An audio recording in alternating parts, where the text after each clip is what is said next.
Okay, this is known as the double fisherman's bend. I just call it my fisherman's knot, but technically it's a double fisherman's bend, and it's used to join two ropes together. It's an extremely strong knot. I don't even know if it can be.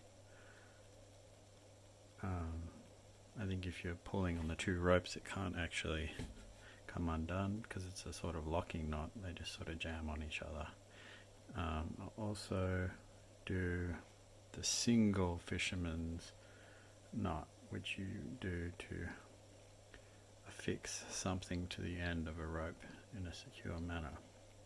But we'll start with the bend, which joins the two ends of the rope together. Now, the way I do this is I lay it out like this.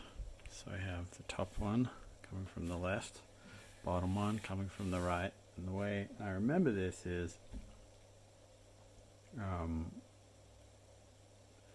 kind of think of what it would be like to draw a boat on the water. So I think of this as the water, and this is the end of the boat. What would you call that? The stern? The back of the boat. The bow and the stern. I'm pretty sure the stern's the back. But anyway, to keep things simple, we're going to draw the back of a boat on the water, like so. So if you think this is the back of the boat, right? Is our first connection of the fisherman's bend, because we're going to tie this rope to this and then this to this, and then they kind of lock together. But to remember it, this is how I do it. I draw the water with the top one, and then I think I'm going to draw the back of a boat, and I go up like that. So that's step one. Then after that, what we're going to do, once we've drawn our little back of the boat, is we're going to wrap this one, the one we're drawing the boat with, around the water and itself twice. And then once we've done that, we basically just feed the bitter end through the loops we've just wrapped. So I'll just demonstrate that. It's a little tricky to see because I need my fingers to tie it and they get in the way. But basically, you want to leave yourself a bit of room there. You wrap the water and the boat once, and the water and the boat twice, right? And then you can see we have these two loops there, and we want to poke the end through, and then there's the first half of our fisherman's bend. I'll just do that again.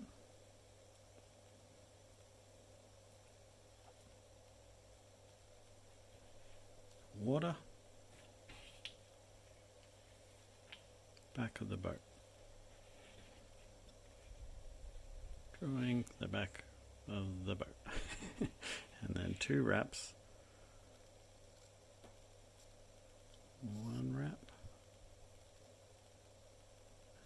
one wrap, two wraps, and then kind of squeeze them. Give yourself some room to poke it, so that after the second wrap, and then squeeze it through both and pull tight. And now for the second stage, you can do it two ways. I'll show you the way I normally do is to just flip it around so the top has now become the bottom and the boat has now become the water, and I just do the same thing again. Just for clarity's sake, this has now become the water, and now we again drawing the back of the boat by going over the water. We just do the same thing again. Two wraps, one wrap, two wraps, and then underneath them both through there. Pull tight. Now we have the double fisherman's bend, and you tighten it by just pulling on it like so. They lock in on each other. And they always say the way you know it's right is that they both have this crisscross kind of thing going on. So it's like they're side by side on this side and then crossed over on the other side, and that's how it should look. You just pull that and they can't come undone. The one issue with this, which is maybe an issue, maybe a good thing, is it's once you've tightened it really hard, it's quite difficult to untie them. But in some ways I think that's good, because it means if you're, relying on this, that it's not going to come undone.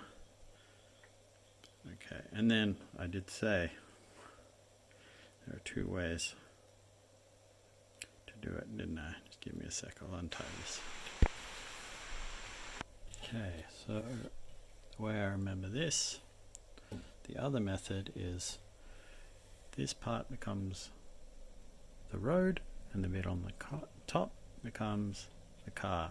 And I think I'm drawing the front curve of the car. And then it's the same as before. Going to go around once, around twice, and then back through both loops. But I find this is a little bit trickier for whatever reason. So once you've drawn your car, what I suggest is you hook your index finger under there. So you've drawn the car, and we're going to do our wraps around not just the two ropes, but also our finger. And that's going to help us keep those loops nice and loose so we can feed the rope back through them. So we've drawn the car, stick our index finger in there, wrap around both ropes and my finger once, and then wrap around my finger and the ropes twice. You want to leave yourself a little bit more than I've left here. Then we can remove our finger, feed back through both, and if that's clear. Then that's the second side of the double fisherman's, but I'm going to do it again with a bit more rope this time. So here's the road, here's the car, and we'll leave ourselves plenty of room, and so there's that. I'm going to wrap around both and my index finger once and twice, and remove, pinch these guys together. You can see that, and through them both, and pull. Hopefully that's clear. In doubt, use the other way and just do the simple one twice. Alright, one more time for clarity. Tied one end with our boat method. Now we're going to tie the other end with our car method. Draw the front of the car. Stick our finger in there. Round both. And the finger once. Hold in there. Round both and the finger twice. And then we stop up here, like that. Put our finger out. We have two loops, and then I hope this is clear. Going to go down both of them. Pull everything nice and tight. And should look